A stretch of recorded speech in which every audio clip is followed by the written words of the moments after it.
Maayong buntag sa tanan, another day, another sharing na pudta with Kuya Nico. Before we begin, join me in a short prayer. In the name of the Father, and of the Son, and of the Holy Spirit. Amen. Hail Mary, full of grace, the Lord is with you. Blessed are you among women, and blessed is the fruit of thy womb, Jesus. Holy Mary, Mother of God, pray for us sinners, now and at the hour of our death. Amen. Mary, seat of wisdom, pray for us. In the name of the Father, and of the Son, and of the Holy Spirit. Amen. Thank you everyone, and thank you Lord for another day nga nami karon. Quick sharing ni Kuya Nico today. We'll be taking din sa atong UCAT or the Youth Catechism of the Catholic Church. Okay? So din nita sa page 166, number 285 of the UCAT. Okay? So ang question din is, what is eternal happiness? Amazing. No? Unsa di ang walay katapusan nga kalipay, mga igsoon. Right? So first of all, what is the meaning of eternal? As we all know, eternal is unsa man na it's unending, right? Walay katapusan nga kalipay. So kung wala siya katapusan, therefore wala po siya sinugdanan, right? Happiness that is boundless. Happiness that is not limited by time and space that we all experience here on earth with our human life, mga igsoon, right? So it means it's beyond the happiness that we are experiencing and having here on earth with our human life that is limited, that is bound by time and space. What is eternal happiness?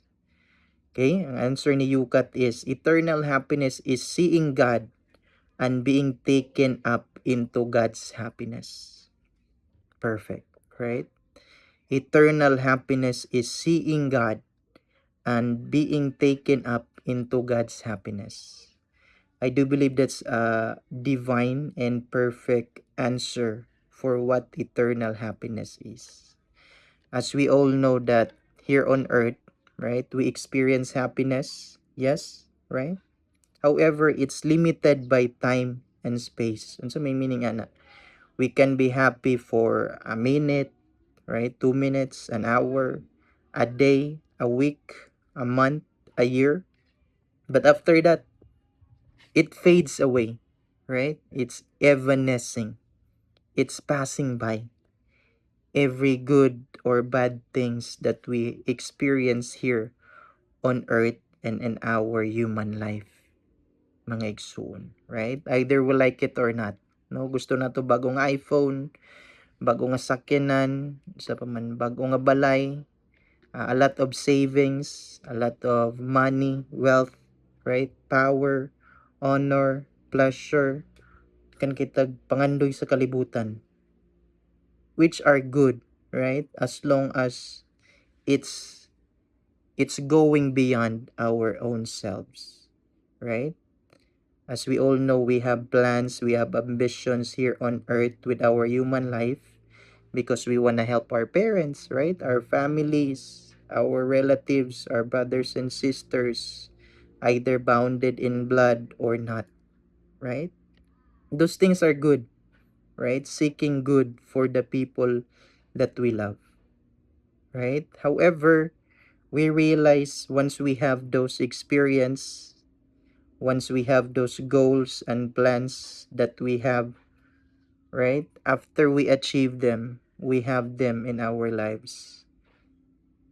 We realize that we still want more, right? More and more and more. Why is that? Because the things, the good things here on earth cannot fully satisfy the human heart that we have, mga igsoon, right?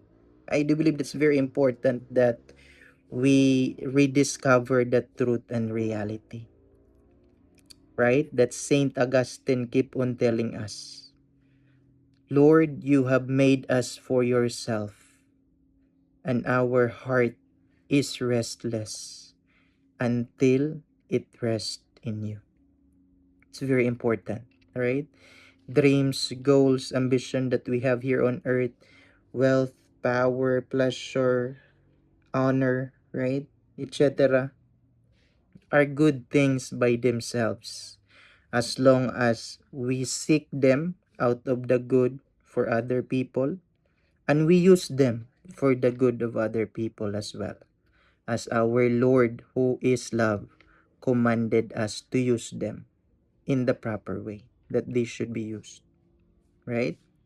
But once again, right, the good things, the happiness that we experience here on earth and the human life that we have are just foretaste, right? Patikim lang into the eternal happiness that the Lord has prepared for every one of us, mga igsuon. Right? We should go beyond the happiness, the joy that we experience here on earth. Kaya nga naman, eternal happiness can only be found in seeing God and being taken up into His happiness, His divine life, His divine happiness. Kaya nga naman, kay God ra nato makita ang eternal happiness. Because first of all, God alone is the eternal being, right? He alone is the creator of all things visible and invisible. He alone, as Saint Thomas Aquinas taught us, He is not ens summum, He is not the highest being. Rather, God is ipsum esse subsistens. The sheer act, the complete act, the pure act of to be itself. God is the very source of being, of existence here on earth, right? God is the very origin of all being, of all things that exist, visible or invisible, mga igsuon, right? So that is why logically, right, commonsensically, sa paman, theologically speaking, in God alone we can find eternal happiness. For God alone is the eternal one, right? God alone, where love, happiness can be found unconditionally in the most absolute sense, right? That is why in every generation, in every human history, our Lord, who is love, never ever stops on calling every one of us back to Him. Kaya nga naman, right? According to the Catechism of the Catholic Church, in Him alone, in God alone, we can find the life, the happiness, right? The satisfaction, the joy, right?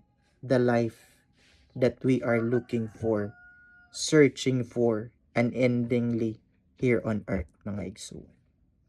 Right? It's very important that we rediscover, right? Discovering again the intellectual, right? The moral tradition of our Catholic faith. Okay? I hope and pray, right? With the help of God's love, grace, and mercy, we come back to Him. We go home to the Lord, right? To the Catholic faith, to the Catholic Church, to the God who is love. Deus caritas est. As Saint Augustine said, our hearts, O Lord, are restless until it rests in you. Thank you, and God bless.